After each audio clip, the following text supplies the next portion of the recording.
देखो क्या होता है कि जब हम मान लो तुमको एक्सरसाइज कराए, तो एक्सरसाइज कराए कुछ दिन के बाद क्या होगा, अभी बीच में नहीं है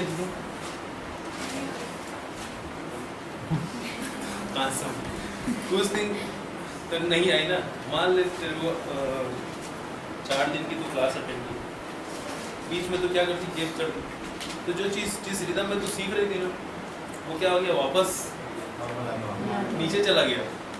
ठीक है, अब फिर से वहाँ से तेरे को फिर से ट्रेनिंग देना पड़ेगा ना उस स्तर तक लाने के लिए। तो हमारा जो बॉडी है ना क्या करता है, जब एक्सरसाइज चल रहा है ना तो कुछ दिन के बाद क्या करता है, उसको अडॉप्ट कर लेगा, अडॉप्ट कर लिया तो वही चीज़ अगर रहेगा ना तो वो क्या होगा कि वो ऐसे ही पैरेलल चलते रहेगा। अब जैसे ही वो उसका अडॉप्टेशन हो जाता है तो उसको वो लोड फील होने बंद हो जाता है।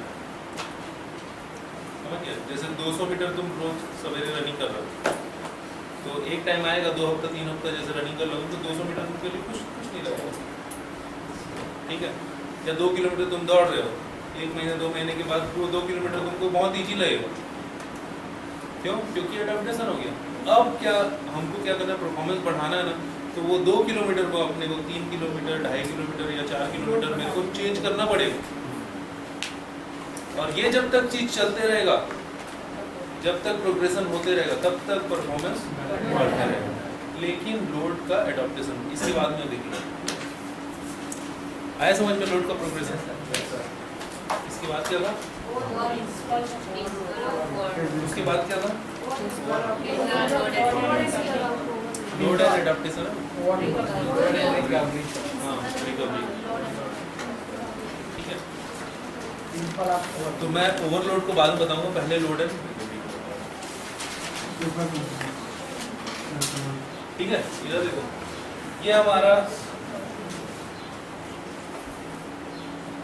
8 किलोमीटर का टारगेट था।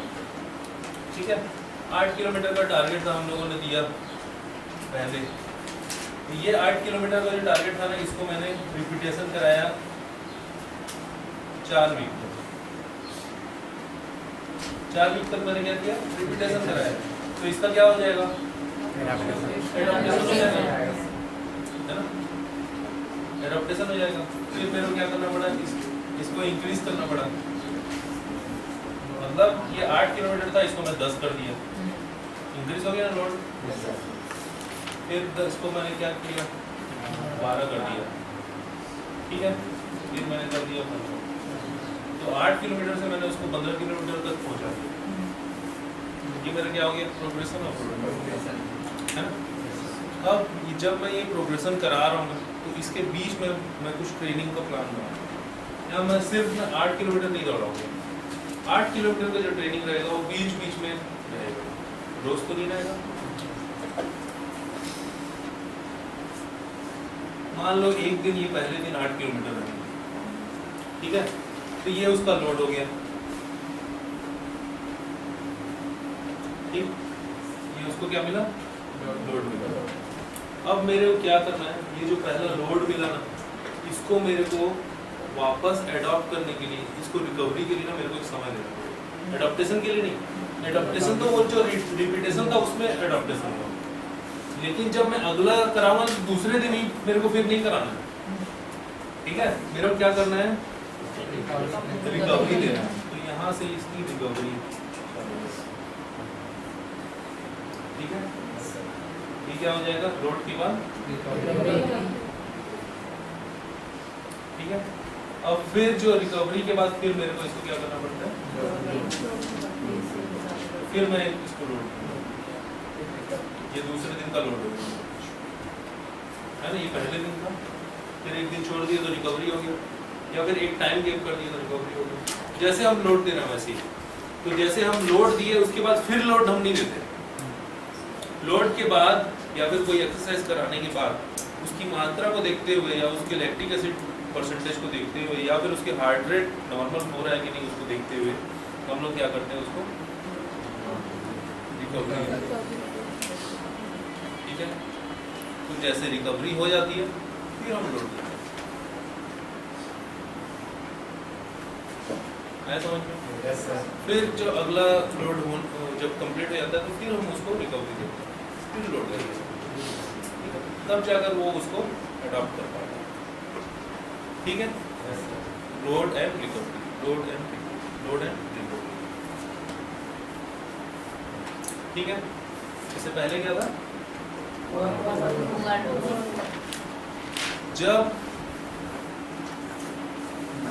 लोड और रिकवरी का कॉम्बिनेशन नहीं बचता, मतलब अच्छे से नहीं बन पाता। जैसे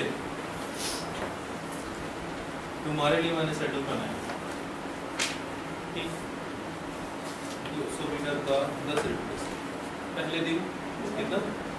200 मीटर का 10 रिपीटेशन लगा, कोई ज़्यादा बड़ी बात नहीं है। 200 मीटर का 10 रिपीटेशन, बीच बीच में 2 मिनट का गैप है। शाम को, ठीक है, 400 मीटर का 5 रिपीटेशन, ठीक है, कर लिए। सवेरे 800 मीटर का 10 रिपीटेशन, शाम को 800 मीटर का 20 रिपीटेशन। क्या होगा? लोड रिकवरी के लिए समय मिला नहीं, फिर लोड फिर रिकवरी के लिए समय मिला नहीं मिलता है।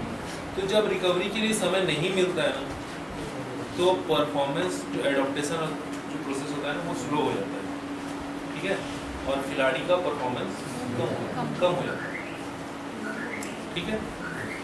और इसके कारण आगे का जो उसका जो पहले का जो परफॉर्मेंस था ना, उससे कम परफॉर्मेंस आना सामने दिखना चालू हो जाता है। पहले वो 400 मीटर को 50 सेकंड में लगा रहा था, बाद में हम लोग ट्रेनिंग दिए, एक हफ्ते के बाद चेक किए तो 50 सेकंड 55 सेकंड हो गया। एट ए टाइम उसको क्या मिला? ओवरलोड कर दिया, तभी तो परफॉर्मेंस नहीं दे पा रहा। समझ में आया? तो जो शेड्यूल होता है उसका प्रॉपर कॉम्बिनेशन होना चाहिए कि लोड हम जितना दे रहे हैं उतना ही रिकवरी उसी के अनुकूल या उसके पर्याप्त मात्रा में रिकवरी मिलती है उसको, ठीक है। कंप्लीट रिकवरी मिले फिर लोड हो, फिर कंप्लीट रिकवरी मिले फिर लोड। ज़्यादा लोड हो गया,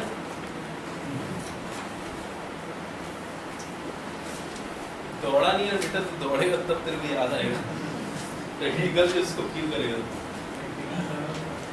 अभी लोड देना चालू करूंगा 400 मीटर, इससे अच्छा और मौका क्या मिलेगा तेरे को? भाई देखो, इसका सबसे अच्छा इलाज मैं बताऊं, 2 रोटी से ज्यादा मत खा।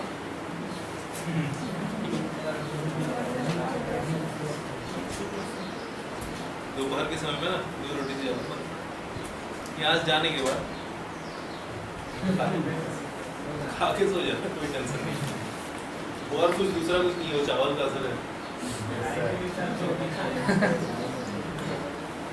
इसको सामने वाले को, तेरे सामने वाले को, तेरे को पता नहीं है तेरे सामने क्या घटना घट रहा है।